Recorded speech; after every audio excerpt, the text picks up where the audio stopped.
Aduh.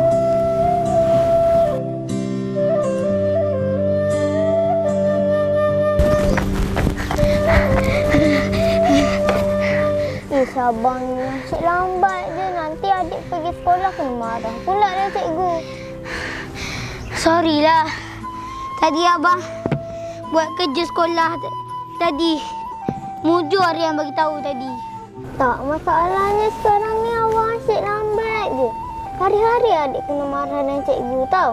Ya, abang tahu. Kan abang dah minta maaf tadi. Okeylah abang, adik gerak dulu. Mak Ucu dah sediakan dah makanan dekat situ. Nanti jangan lupa. Ya, tahu. Bakso pinggan. Lepas tu, letak pinggan dekat tempatnya. Anak soleh tak menyusahkan orang kan? Tahu pun. Dah lah abang, adik gerak dulu. Belajar rajin-rajin, dek. Lapar.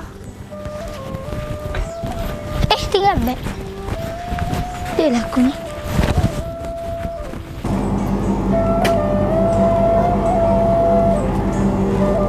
Awak ni boleh jadi pakar dah. Sorry Ustaz, saya lambat. Awak Reza. Ustaz perhatikan awak ni kan. Asyik datang lambat je. Lepas tu, awak nak bagi apa pula alasan hari ni? Asyik datang lambat je awak ni,